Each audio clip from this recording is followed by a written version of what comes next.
Hey folks, fWhip here, and welcome back to my hardcore Minecraft world where I just finished up this massive landscaping project. It's getting pretty big back here. I am very excited to continue this project. Finally putting the first blocks in the ground for this massive terraforming project I will take on, and soon a giant mountain is going to be over in here, similar to scale of that one, probably, if not even a little taller, and this is just going to be sent back so far. But we've got a few comments to go through today, so please be sure to subscribe, leave a like if you haven't already, and let's get into it.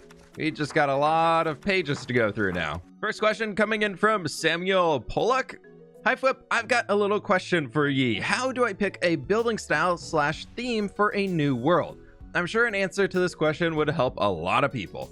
I think there's two parts to this question that can really help out. One is, what build do you actually want to make? That's a big one, and that's not an easy thing to answer. For me, I typically gravitate towards medieval fantasy because I know I love the style and it's something that I can keep up with consistently. However, I will say on that same point here, I would absolutely love to make a cyberpunk base and like a whole cyberpunk world.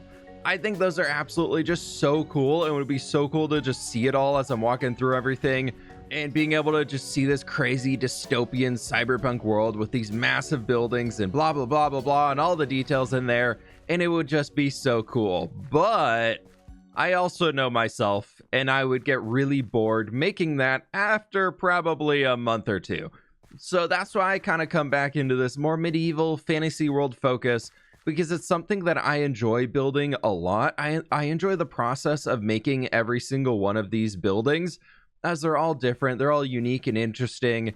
And I think it's a scale that fits really well with something that I have the attention span to complete. When I'm looking at cyberpunk, like giant skyscrapers and things, you just have like walls like that are this tall and that flat. That's a very small building when you get to that scale. And for me, when I'm just placing in these giant walls where I'm pretty much having to do everything pre-planned to get the texturing right, otherwise it just looks like a giant blob of sorts, instead of having a nice little texture in there and everything like that, which can help smooth it all out. I find that for me, just summarizing it up really quickly here again, is that I just would get overwhelmed, I'd get a little bored, and I wouldn't really know where to go.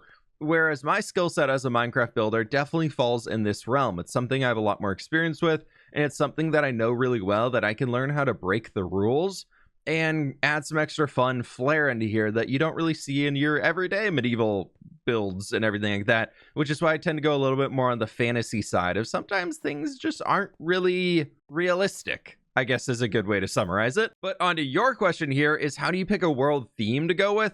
I think that one has to start with, what the heck are you interested in? What do you like to build? What type of other architecture and things do you like in life? Or what do you enjoy looking at? Is there another video game that you play that you really love the style of behind one of those? Is there a build inside of another world that you've been looking at, you've seen somebody else do, that's just super inspiring for you? Do you really like building space stations or something and want to have everything floating up there? Or do you want a world that's just a full-on normal chaotic Minecraft world where you can have a mansion right here next to a cyberpunk factory, next to an industrial steamboat, next to, I don't know, a flying dragon? You don't always absolutely need a theme, and that actually could be your theme. So I think it's just kind of, what do you actually want to play and build with, and what's going to actually keep you inspired to keep building for a while? I would say go down that route for picking up what your world theme is. I think the big thing here is, if you're trying to have a long-term world, going with something more sustainable instead of like the flavor of the month that in a few weeks you're going to be bored of, you know? Going with the good old-fashioned strawberry ice cream that you're always going to enjoy. Yes, I said strawberry ice cream. Deal with it. I can't even eat ice cream anyways. I'm sad. But the point still stands. If it's something that you're going to consistently enjoy and consistently working with, that's going to be a lot better for long-term gameplay than if you're going to be like, ooh, I'm going to pick this crazy thing that the entire Minecraft space is interested in right now, and I'm going to do that. Second question coming in here from Jerry. Hey fWhip, thanks for continuing to inspire me every day with all the amazing builds. Just an idea for you, I noticed the ocean ice biome in the background of your hardcore vids. Maybe a frozen, abandoned, ruined castle would be cool, like a kingdom of a bygone era. Keep being amazing. So I believe the biome Jerry's talking about is the snowy one right up here, and then there is a massive iceberg area right behind it. And as we're flying in over here, you can see the landscape that I'm starting to lift up along this entire region. I don't quite know how far back it's going to be going, but my plan was to envelop a lot of this snowy area and raise the terrain up higher into the sky, with like the lowest level being there and a lot more probably being above our cloud line. So I might have to mess with how I'm doing the clouds. No, because we're up here, that's the top height we can go in the world before we hit build limit. So I would love for this to be a little bit higher, so we have this natural elevation line coming up here. That's if this terraforming project gets stupidly massive and we keep it going moving forwards. But back over this way is where all of the icebergs are. I believe this is the one you're talking about, Jerry. If not, I'm not sure which other ice spikes. Maybe it's that one back here. But that all being said, this region back here, I don't know too much what I want to do with it. I have the rough idea of having some pretty crazy sea cliffs as that landscape continues along here. My goal is to have it cover everything from that entire swamp into our mega taiga over there and covering this snowy section here. I know that's an absolutely massive amount of project work to be doing, but you know, we're thinking with like multiple years over this thing here of where it's going to go as we're moving forwards. And I got that done in 2 weeks. I mean, if I just do another 2 weeks, it'll double the size of that. And another 2 weeks, we'll add another on that. And then we add another 2 weeks, and then we're 2 months in, and we might maybe be over kind of the swamp area. But yeah, a cool castle out here would be pretty fun. I think I want to get the terraforming sorted on this end, so maybe eventually when I get bored of working that side, I come over here, then we figure out how to make the two sections meet together, and that could be more fun instead of just doing that over here and somehow bringing it down. Like sending that all the way up and getting here and be like, oh, we need really steep cliffs now. But I think a cool like ruined castle of sorts, I've done that in the past and I had so much fun building it the first time that that's definitely been on my project list of something to tackle in the future at some point. Maybe I just got to figure out when that point is and what it's going to look like. Next question coming in here from Pixeled Waffle. Hi fWhip, my friends have been asking me if I can teach them how to build better, and I'm not completely sure what I'm supposed to do / say. I was wondering if you had any ideas or thoughts on this for how me and other people could teach people. One, even the fact that you're willing to help them learn and do all that cool stuff. One, that's cool. That's awesome. Good on you for doing that. Two, also definitely worth celebrating that your friends are like, hey, what you're making is really cool. Can you teach me how to do that? Also celebrate that because you're making something really cool and they're like, oh my gosh, I want to know how to do that. And that's awesome. That's really sweet. Good for you. That's great.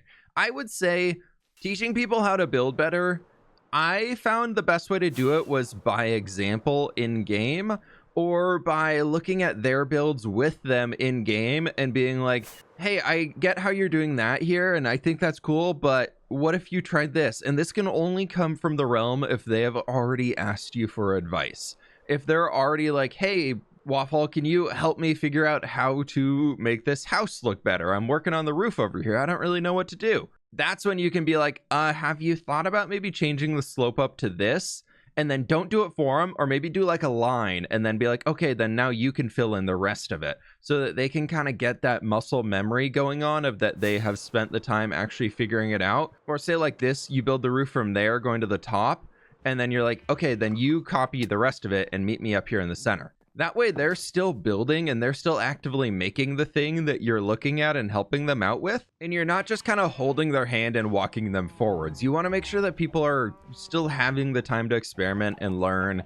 And there is a good amount of struggle involved with all of that. Like you're not just going to be perfect Minecraft builder overnight. If somebody's like, oh, just do this, it's never going to be like, oh my gosh, I'm amazing at this game now. No, there still has to be a good amount of struggle and figuring things out and experimenting and just kind of, you know, the general art process of getting better. That whole practice thing that people hate to hear about, that's going to be in a lot of it. But I would say help guide them moving forward in a nice way.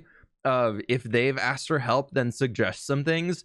Don't be the friend that comes along and it's just like, yeah, what you made here, I would do it this way instead. I just think it would look so much better. And one way you could do it in a little bit of a better way is saying, hey, I was looking at this. Do you want a little bit of advice on what you're doing here? And that's only really in the case of if they've asked you in the past for some advice. You'd be like, hey, I was looking at this thing. I don't know if you want any feedback or not, but I had an idea that I could share. And then if they say no, don't share the idea. That's a big one. That's a big one. Just because you have the idea doesn't mean you need to share the idea if they don't want to hear the idea. Maybe they like how it looks. Definitely working in a way of trying to uplift and show them, be like, wow, what you're doing is really cool so far. Here's how we can add on to it. Think of trying to help them build out their toolkit of different build ideas and different things in their brain that you might already have as just given knowledge, because you're sounds like a little bit more of an experienced builder on those sides and you figured out a few things.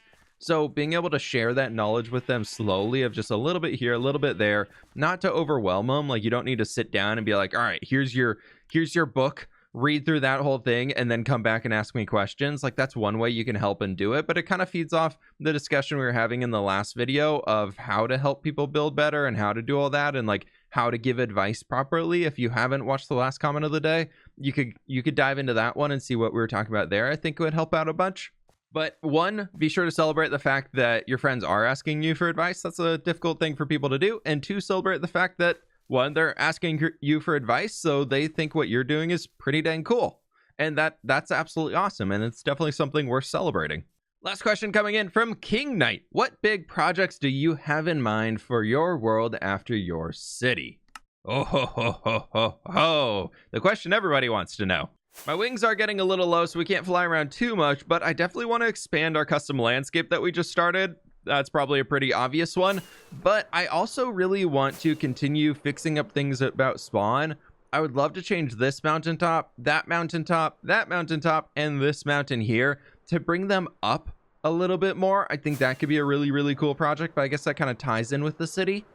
I also want to take this river here and connect it all the way around this mountain. Then we have this valley here that needs to turn into river, and then that needs to extend all the way out here to the ocean itself, probably connecting up right through here and then around there, because I want to turn the city into a full-on harbor that's like nested inland. So obviously we need a waterway to get there, and unfortunately that's the closest route without destroying the whole mountain. We have to go around it. Headed down south past the guardian farm that we just used to get some guardians into our fish tank. There is this island right here that starts as this boy and goes all the way down as its own independent island that has a good amount of landmass to it, that ends somewhere right about there where that beach biome is starting again.